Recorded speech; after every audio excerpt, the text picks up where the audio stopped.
کہ یہ اپنی مرضی کا کوئی بندہ لگانا چاہ رہے ہیں اور وہ میرٹ پہ نہیں ہوگا. تو یہ بیسیکلی آرگیومنٹ ہی بڑا غلط ہے کہ مرضی کا کون ہوگا. جو بندہ اس پوزیشن پہ آ گیا اس نے اپنی 25-30 سال کی سروس دی ہے, اس نے قربانیاں دی ہیں, اس نے ریگولر پروسیجر کے ساتھ گیا. اور وہ ایک بندہ نہیں ہوتا, وہ سارے ہوتے ہیں جو کہ اس پرٹیکولر کیٹیگری کو فال کرتے ہیں. تو اس میں ایک بندے کو یہ کہہ دینا اور دوسرے کو یہ اس کو ادارے کو پولیٹیسائز کرنے کے مترادف ہے, جو کہ نہیں کرنا چاہیے. ایک چیز اور پھر آگے مہتاب صاحب کی, یہ اگر آپ پاکستان تحریک انصاف کی سیاست کو کہاں دیکھ رہے ہیں کہ جب وہ اپوائنٹمنٹ جو ہے اس کا جو ایشو ہے وہ ریزالو ہو جائے گا, یا مطلب آگے بڑھ جائیں گے اس سے ہم؟ دیکھیں, ایک تو وہ جو ہے مجھے نہیں سمجھ آ رہی کہ ہم کہاں دیکھ رہے ہیں, کیونکہ خان صاحب ہر دوسرے دن ایک نیا ایجنڈا لے کے ایک نئی politics, because he is a populist leader, اس میں کوئی دو رائے نہیں ہے کہ انہوں نے. اور اس وقت اگر دیکھا جائے تو پنجاب میں ان کی حکومت ہے, کے پی میں ہے, اور 2 اور صوبوں میں آزاد کشمیر اور گلگت بلتستان میں.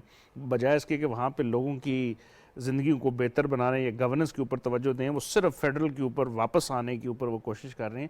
اگر یہ معاملہ حل ہو جاتا ہے تو بہت سارے معاملات جس کی بیسز بنا کے وہ میرا خیال ہے کہ ان کی ہوا نکل جانی چاہیے. بہت سارے جو ببل ہے جس کی بیسز پہ وہ یہ پالیٹکس کر رہے ہیں.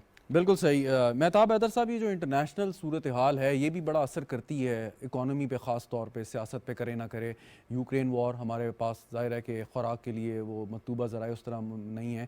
اب جب یہ اوپیک پلس کنٹریز جو ہیں یہ تیل کی جو پروڈکشن ہے ان کو کم کر رہی ہیں, اور ان کا شاید یہ ایک وہ ہے مقصد ہے کہ اس کی قیمتوں کو بڑھایا جائے, جس کی وجہ سے امریکہ بھی ان سے ناراض ہو رہا ہے کہ جی آپ اپنے اسٹریٹجک ریزروز میں سے وہ آئل نکال کے آگے مارکیٹ میں دے رہا ہے. پاکستان کو کے لیے کتنی یہ چیز جو ہے ڈیمیج کرے گی اگر تیل کی قیمتیں بڑھیں پروڈکشن کم ہونے کی وجہ سے؟ دیکھیں, اگر ہمارا میجر جو امپورٹس ہیں وہ اگر آپ فیول کو دیکھیں تو میجر بلک جو ہے نا وہ فیول پہ ہے. اس کے اندر آپ کی الیکٹریسٹی اور کول اور یہ چیزیں بھی, فرنس آئل بھی شامل ہے. تو اس کا بل جو ہے وہ بہت ہی امپورٹنٹ ہے ہمارے لیے. اگر آئل کی پرائسز زیادہ ہو گئیں تو یہ ہمارے امپورٹس بڑھیں گی, اور اگر امپورٹس بڑھیں گی تو پھر ہمارا کرنٹ اکاؤنٹ ڈیفیسٹ بھی بڑھے گا, and that would be a major challenge. اس ٹائم میں سمجھتا ہوں کہ جن چیزوں کو ایکسپلور کرنے کی ضرورت ہے, ایک تو اگر رشیا سے ہم چیپ فیول خرید سکتے ہیں تو اس کو ڈیفینیٹلی ایکسپلور کرنے کی ضرورت ہے. ایک چیز اور, لیکن ایک ریکویسٹ میں اور کرنا چاہتا ہوں. دوسرا, ہمیں کنزرویشن پہ بالکل جانے کی ضرورت ہے. ٹھیک, دیکھیں آئل کی پرائسز اگر کم بھی ہو جائیں تو یہ جو کنزرویشن ہے یہ ہمیں, میں سمجھتا ہوں ہمیں ریسکیو کر سکتی ہے. میں کیوں کہہ رہا ہوں, وجہ یہ ہے, آپ یہ دیکھیں سر, پاکستان کے فورن کرنسی ریزروز, اور یہ الارم بیل ہے اس ٹائم نہ صرف پولیٹیکل پارٹیز کے لیے بلکہ پوری اسٹیٹ کے لیے. $7.5 بلین کے ریزروز ہے اسٹیٹ بینک آف پاکستان کے پاس, جو کہ 2 مہینے کی امپورٹ کی کوریج سے بھی کم ہے. تو ڈالر ہمارے پاس نہیں ہے. میں جیسے پہلے آپ کو کہہ رہا تھا کہ ڈالر لیکوڈیٹی کرنچ ہے, تو اس کا طریقہ یہی ہے کہ ہم اپنی امپورٹس کو جس طرح سے کم کر سکیں وہ کریں. بالکل, اور اگر آئل پہ ہم کنزرویشن پہ نہیں جاتے, ٹھیک, یہ زیادہ. اچھا, یہ سوال بھی بار بار اٹھتا ہے کہ آپ اگر اس غیر معمولی صورتحال سے دوچار ہیں تو جہاں پہ آپ اپنے قرضے ریسکیجولنگ کرانے کی بات کر رہے ہیں یا مزید کوئی گرانٹ کی بات کر رہے ہیں, کلائمیٹ جسٹس کی بات کر رہے ہیں, تو آپ یہ بھی بات کر سکتے ہیں ٹھیک ہے جی آپ نے ایران پہ پابندیاں لگائی نہیں ہیں لیکن ہماری غیر معمولی ایک صورتحال ہے اور ہمیں سروائیو کرنا ہے. تو وہ بات بھی کیا کسی فورم پہ کی جا سکتی ہے یا ممکن نہیں ہے؟ میرے خیال میں تو جو انٹرنیشنل, چونکہ وہ سینکشنز کے اندر ہے, لیکن ایک چیز کو ایکسپلور کیا جا سکتا ہے اور وہ ہے بارٹر سسٹم. ہم انوویشن کی طرف کیوں نہیں جاتے؟ اگر ایران کی چیزیں سمگلڈ ہو کے پاکستان میں آ رہی ہیں تو ہم بارٹر سسٹم کے تحت ان سے بات چیت, میرا خیال ہے کہ کچھ چیزوں کو ہمیں انٹرنیشنل جو لا اور ریگولیشنز اور جو سینکشنز ہیں ان کو کمپلائی کرتے ہوئے کچھ چیزوں کو ایکسپلور کرنا چاہیے, راستہ نکالا جا سکتا ہے. بالکل ٹھیک. شرمیلا فاروقی صاحبہ, اب آپ کوشش بھی کر رہے ہیں, آپ سے مراد یہ کہ یہ جو کولیشن گورنمنٹ ہے اور چیلنجز بھی آپ کے سامنے بہت ہیں, لیکن دوسری جانب ایک پرابلم یا ایک چیلنج یہ بھی ہے کہ ایک جماعت پاکستان تحریک انصاف وہ ایک بیانیہ لے کے چل رہے ہیں, اور چاہے آپ جو بھی کچھ کریں وہ مسلسل وہ بات کر رہے ہیں, آپ اس کو جھوٹ کا نام دیں, آپ اس کو دھوکے بازی کہیں, یا جو بھی ان کی ایک پروپیگنڈا مہم ہے, اور وہ چلا رہے ہیں, لوگوں کو اٹریکٹ کرنے کی بھی کوشش کرتے ہیں. تو یہ اس چیلنج کو کیسے کریں گے؟ وہ ایک کاؤنٹر نیریٹو جو ہوتا ہے ہے جو ہمیں ایک نظر آنا چاہیے وہ ایک حکومت نہیں، جو پی ڈی ایم کی سیاسی جماعتیں ہیں ان کی جانب سے کو جو رسپانس ہے وہ آ نہیں رہا. اس کی کیا وجہ آپ سمجھتی ہیں کہ ٹو مچ بزی نہ ہوا کہ جو بحالی اور دوسرے کام جو ہیں؟ دیکھیں عمران خان صاحب کا جو ہمیشہ سے ریٹورک رہا ہے نا، اس میں ایک ریلیجس ایلیمنٹ بھی رہا ہے. اب اگر میں یہ نعرہ لگاؤں کہ غلامی صرف خدا کی اور کسی کی نہیں، اس بات سے کوئی اختلاف نہیں کرے، نو بڑی ون، ظاہری بات ہے غلامی صرف خدا کی اور کسی کی نہیں. اور اگر آپ یہ کہتے ہیں کہ ہم صرف غلامی خدا کی کریں گے، امریکہ کی نہیں کریں گے، تو دس نیریٹو سیلز انفارچونیٹلی. اور یہ صرف ان لوگوں میں نہیں جو یہ ایلیٹسٹ میں بھی یہ نعرہ دکھتا ہے. اور عمران خان نوز ویری ویل، ہم نے تو ابھی جو لیکس بھی دیکھے ہیں کس طریقے سے، وہ جو آڈیو لیکس آئی ہیں جی اس میں بھی ہم نے سنا ہے کہ کس طریقے سے انہوں نے کہا کہ جی وی نیڈ ٹو پلے دس اپ، کس طریقے سے اس کو ایکسپلائٹ کرنا ہے. تو he knows it and he is doing it very well. Let's give him credit for that کہ ایک چیز جو وہ صحیح کر رہے ہیں وہ اپنے نیریٹو کو بالکل صحیح استعمال کرتے ہوئے ایکسپلائٹ کریں. لیکن اگین اٹس ویری انفارچونیٹ کہ اگر میرے پاس ایک فالوئنگ ہے، لوگ میری بات سنتے ہیں، تو مجھے پھر ان کو ایک ایسی بات کرنی چاہیے جس سے ملک کو فائدہ ہو، ملک صحیح راہ پہ چلے، نہ صرف کہ آپ معصوم لوگوں کو ایکسپلائٹ کریں but just because you have a following and they follow you. یہ بہت انفارچونیٹ ہے. اس وقت اگین میں نے آپ کو کہا نا کہ جو حکومت کا فوکس ہے یا جو پی ڈی ایم کی جماعتوں کا فوکس ہے وہ ان کے نیریٹو کو بلاک کرنا یا اس کو کاؤنٹر نیریٹو لا کے ان کو، اس وقت جو فوکس ہے وہ اگین اکنامک بحالی، اقتصادی بحالی، سیلاب زدگان کی نہیں، بحالی. لیکن ایک سوال، صحیح آپ کہہ رہی ہیں، ایک سوال ہے. آپ کو یاد ہے کہ کچھ مذہبی انتہا پسندوں نے بھی پاکستان میں بہت عرصے ایک بڑے طبقے کو جو ہے وہ گمراہ کیا، کرنے کی کوشش کی.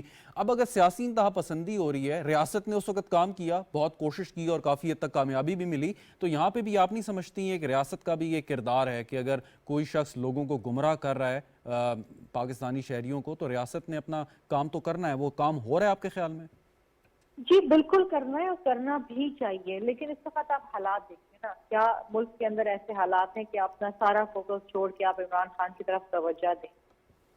کچھ لوگ سمجھتے بھی ہیں کہ یہ غلط ہو رہا ہے، اور ان کی اپنی جماعت کے لوگ جب ہمارے ساتھ بات کرتے ہیں تو they themselves don't agree with the strategy of Imran Khan.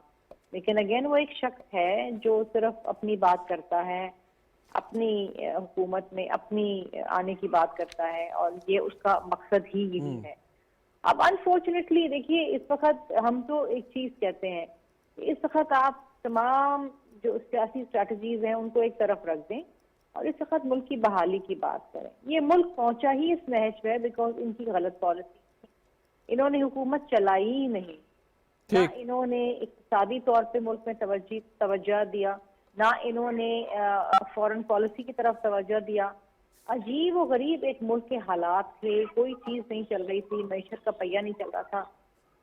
اور یہی وجہ ہے کہ ایک بڑی آئینی طریقے سے تو ووٹ آف نو کانفیڈنس ان کو پارلیمان سے باہر. اب آپ مجھے دیکھیے نا، اس وقت جو بائی الیکشنز ہوئے، what a waste of time and money کہ آپ اگر 7 سیٹوں کے اوپر کھڑے ہوئے ہیں ویری رائٹ، تو اب 45 دن بعد پھر آپ نے اس کو، یہ تو دیکھیں نا، آپ ایک سسٹم کے ساتھ، ایک آئینی اداروں کے ساتھ آپ مذاق کر رہے ہیں کہ آپ نے الیکشن لڑا، آپ وہ 6 سیٹیں جیت کے، اب اس کے 5 سیٹوں کے اوپر دوبارہ سے الیکشن ہوں گے 45 پر. تو یہ مذاق ہو رہا ہے نا قوم کے ساتھ. نہیں تو آپ کے پاس کئی دفعہ ایسا موقع آیا ہے، آپ نے 18ویں ترمیم کی، آئین میں بہت سی تبدیلیاں کی، یہ بھی تبدیلی کی جا سکتی تھی کہ کسی شخص کو اجازت نہ ہو کہ ایک سے زائد سیٹ پہ وہ الیکشن لڑ سکے.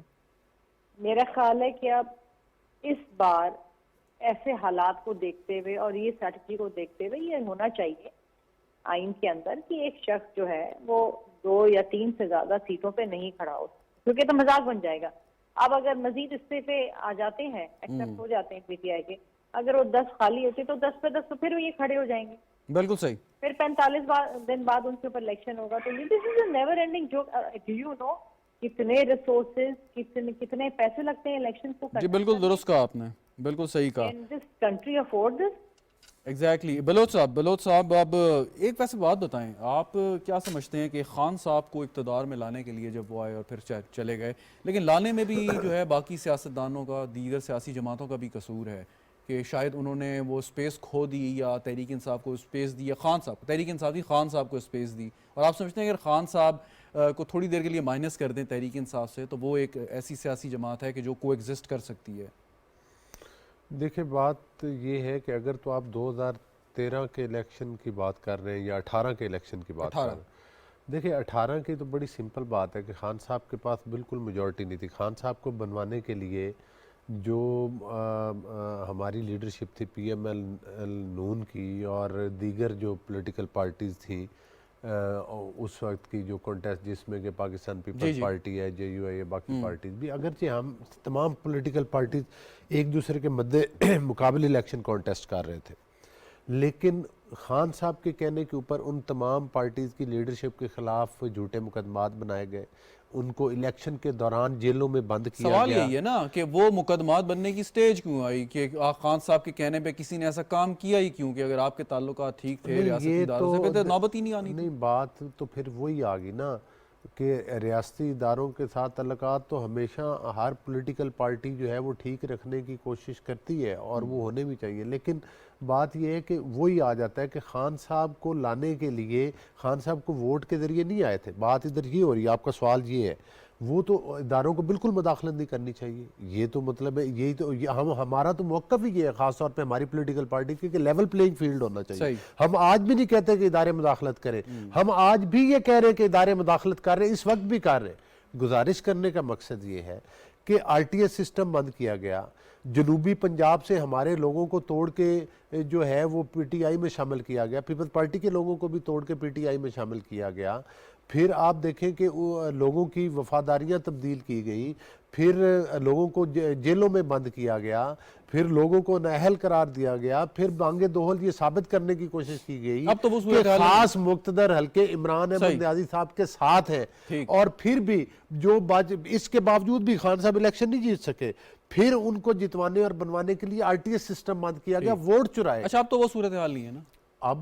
اب بھی خان صاحب نظام، میں نے جیسے کہ پہلے آپ کے سوال کا جواب نہیں، دیکھیں آپ اگر خان صاحب کے حق میں کوئی فیصلہ آتا ہے تو بہت سے فیصلے ہیں جو آپ لوگوں کے حق میں آئے ہیں. اسمبلیاں تحلیل ہوئی، اسمبلیوں کو واپس بحال کیا گیا، یہ آپ کے حق میں فیصلہ ہے. بات فیصلے آنے کی نہیں ہے، بات فیصلے حق میں آنے کی نہیں ہے. بات یہ ہے، دیکھیں یہ پورا جو نظام ہے نا، اس سے پتہ چلتا ہے کہ کس کی فیور ہو رہی ہے. لیکن دیکھیں اگر آپ خان صاحب کو مثال کے طور پہ گرفتار کرنا چاہیں تو کیا آپ اس چیز کے پیچھے چھپ سکتے ہیں کہ جی عدالت نے ایک آرڈر دیا ہوا ہے؟ حکومت یا ریاست کے بعد بڑی طاقت ہے، کوئی ایک اور شخص کوئی عام آدمی کرے تو 10 طرح کے مقدمے بن جاتے ہیں، بندے کو راتوں رات اٹھا لیا جاتا ہے.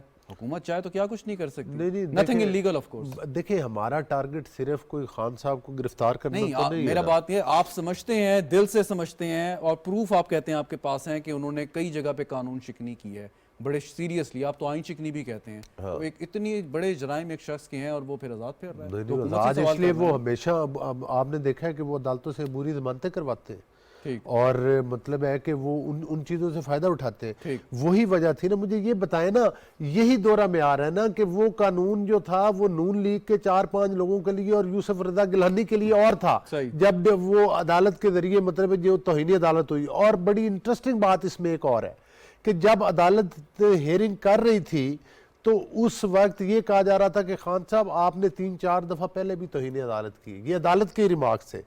مقصد یہ ہے کہ عدالتی فیصلوں پر اختلاف رائے رکھنا ہر بندے کا جمہوری حق ہے، لیکن ہم نے ہمیشہ عدالتی فیصلوں کو سر تسلیم قبول بھی کیا ہے، اس لیے کہ پاکستان کے وقار کے لیے، پاکستان کے قانون اور آئین کے احترام کے لیے. یہ بتائیں جب مریم صاحبہ اور میاں نواز شریف صاحب انگلینڈ سے آئے تو وہ پیناما جس کا کہ ذکر بات تو وہ اقامہ پیناما سے شروع ہوئی اور ڈسکوالیفیکیشن اقامہ پر ہوئی، اور پھر جب ایک جھوٹے مقدمے میں فیصلہ آیا تو پھر وہ انگلینڈ سے پاکستان آئے اور میاں نواز شریف صاحب اپنی اہلیہ کو زندگی اور موت کی کشمکش میں چھوڑ کر آئے تھے. وہ کس لیے آئے تھے؟ پاکستان میں قانون اور آئین کی بالادستی کے لیے. یہ نہیں کہ وہ اس میں کوئی مطلب جھوٹے تھے. اور مریم نواز صاحبہ کے جب ابھی وہ ہوئی ہے عدالت کے ذریعے فیصلہ تو اس نے ثابت کر دیا. جی بالکل ٹھیک. ہمایوں خان صاحب کوئکلی جی فیو منٹس ہیں.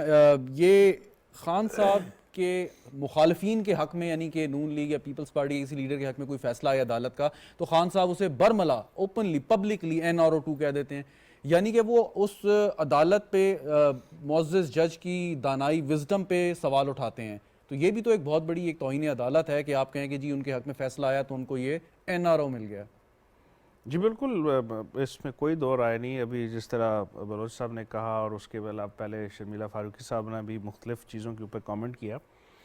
خان صاحب ایک پاپولر لیڈر کے طور پہ ابھر کے آئے. ان کے ایک عوام کے اندر ایک تھا، ایک سیلیبریٹی سٹیٹس تھا جس کی وجہ سے، اور پھر ایک ینگر جنریشن ان کو غلط یہ صحیح فالو کرتی ہے. سوشل میڈیا کا استعمال ان کے پاس لیکن ایک بہت. سو کال جو گرامر تھا ختم نہیں ہو گیا کہ بس ٹھیک ہے انف از انف کہ بہت دیکھ لیا؟ میں کہوں گا کہ اگر نہیں ہوا تو ہو جانا چاہیے، کیونکہ بہت ساری حقیقتیں لوگوں پہ آشکار ہو گئی ہیں، لیکن نہیں ہوتا. آپ اگر پاپولزم کی جو ہے نا وہ تھیری پڑھیں تو اس میں یہی ہے کہ جو پاپولسٹ لیڈر ہوتا ہے وہ ہم نے ڈونلڈ ٹرمپ کی شکل میں بھی دیکھا، کچھ بھی کہہ لے اس کو مانتے ہیں. مودی کی شکل میں بھی دیکھا، بیلسکونی کی شکل میں، وہ اور اس طرح کے ہمارے ساتھ بہت سارے اگزامپل ہیں. وہ اپنا نیریٹو اگلے دن اور چینج کر لیتا ہے. جو مین اس وقت کا ہمارا جو آج کا بڑا سب سے بڑا اہم ٹاپک بھی تھا کہ فلڈز نے کتنا بڑا نقصان پہنچایا پورے قوم کو. پھر آپ نے چارٹر آف اکانومی کا بھی ذکر کیا. آپ کو 32 سے 40 بلین کا ایک محتاط اندازے کے مطابق تخمینہ لگایا کہ پورے ملک کو نقصان ہوا.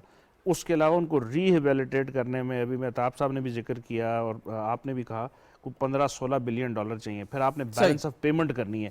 ان ساری چیزوں کے اندر ہمیں اگر آپ کو یاد ہو تو ہم IMF کا 1.12 بلین ڈالر کا جو پہلی ٹرانچ تھی اس کے لیے ہم نے کس قسم کی حرکتیں نہیں کی. جی بالکل. اور اب آپ کا جو نقصان ہے وہ 40-50 بلین ڈالر کے اوپر ہے جو کہ آپ نہیں کر سکتے. Very right. کلائمیٹ جسٹس، ان ساری چیزوں کو دیکھ کے ویژن آف لیڈرشپ یہی کہتی ہے کہ لوگ اکٹھے ہو جائیں، اپنی سیاست سے بالاتر ہو کے اس کرائسس کے اندر سے، ایگزسٹینشل تھریٹ کے اندر سے ملک کو نکالیں. وہ نظر نہیں آ رہا. اضافہ کرنا چاہتا ہوں، دیکھیں آپ پولیٹیکل پارٹیز کی بات کر رہے ہیں، یہاں پہ مسئلہ پولیٹیکل پارٹیز کا نہیں ہے، یہاں پہ مسئلہ فین کلب کا ہے. وہ فین کلب جو ہے نا وہ پرابلم ہے. صحیح. وہ یہ سمجھتے ہیں کہ جو وہ کہہ رہے ہیں وہ بالکل ٹھیک کہہ رہے ہیں. اور یہ نیا فنامنا ہے ویسے پاکستان میں. کل ایک بڑا عمار مسعود صاحب ہمارے شو میں تھے، انہوں نے ایک واقعہ اپنا سنایا اور مجھے بڑا افسوس ہوا. انہوں نے کہا کہ میں نے سوشل میڈیا پہ اپنی والدہ کی موت کا، وفات کا ذکر کیا اور کہا کہ اس کے جواب میں اس فین کلب کی جانب سے جو گالیاں میری والدہ پہ اور مجھے آئیں، تو مطلب یہ بڑا افسوسناک ہے. سوال مہتاب صاحب آخری آپ سے یہ ہے کہ اسحاق ڈار صاحب ایک ٹیسٹڈ ایک فائنانس منسٹر رہے ہیں بہت عرصے سے، آپ انہیں بہت اچھی طرح جانتے ہیں. تو پاکستان تحریک انصاف کی ٹیم کے جو پلیئر تھے، حفیظ شیخ صاحب، شوکت ترین صاحب، اسد عمر صاحب، ان سے اگر آپ کمپیئر کریں اور جو ایکسپیکٹیشنز ڈار صاحب سے ہیں، آپ سمجھتے ہیں کہ وہ with in this brief tenure پورا کر لیں گے؟ دیکھیں ڈار صاحب نے 2 دفعہ چیلنجز ان کو دیے گئے، 1998 کے لاسٹ منٹ کو ایکسپلوژن کے بعد اور 2013 کے بعد بھی. لیکن ابھی ایک فرق ہے. وہ فرق یہ ہے کہ اس time at the twilight of tenure of the government اس ٹائم چیلنجز زیادہ ہیں اور یہ کمپاؤنڈ کر دی ہیں چیلنجز اس فلڈ نے. تو آگے جو چیلنجز ہیں، 2 بڑے چیلنجز ہیں جی اس ٹائم. ایک جو میں نے شروع میں کہا تھا ڈالر لیکوڈیٹی کرنچ اور دوسرا انفلیشن. ان 2 چیلنجز پہ اگر قابو پا لیں تو یہ پاکستان کے عوام اور پاکستان کے ملک کی خدمت ہوگی. لیکن یہ چیلنجز پہ قابو پانا اتنا آسان نہیں ہوگا. بالکل ٹھیک. بہت بہت شکریہ آپ کا. علی گور بلوچ صاحب ہمارے ساتھ موجود تھے، ہمایوں خان صاحب، مہتاب حیدر صاحب، شرمیلہ فاروقی صاحبہ، آپ کا بھی بہت شکریہ. ناظرین، گفتگو پروگرام دیکھنے کا شکریہ. اجازت دیجیے. خدا حافظ.